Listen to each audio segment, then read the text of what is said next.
So as they say, different strokes for different folks. So prepare tech-related question, HR-related question, and leadership question. I think all of us look at interview as an interrogation, right? Where the interviewer asking question to us and I'm supposed to answer. But in fact, it is an interaction. Just imagine that you are having an interaction with your friend. It would be normally what? He asks question, you answer, you ask question, he answers, right? So there is a conversation. And typically when there is a conversation, the relationship builds or a rapport gets built. So always go with 3 or 5 questions ready. But you must be cognizant.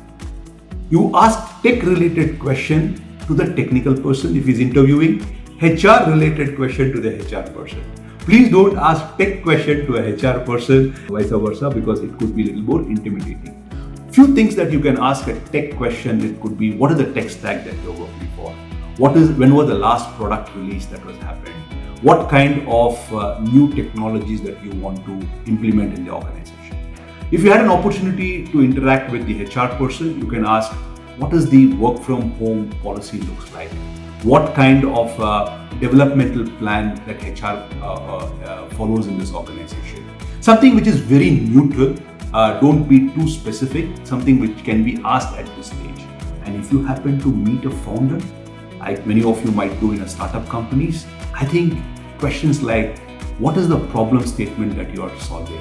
What is the vision for this organization in the next 2 to 5 years? Where do you see the tech team going from here to there? Ask broad questions because founders would be interested in answering those kind of questions. Have 2-3 of them, that's good enough.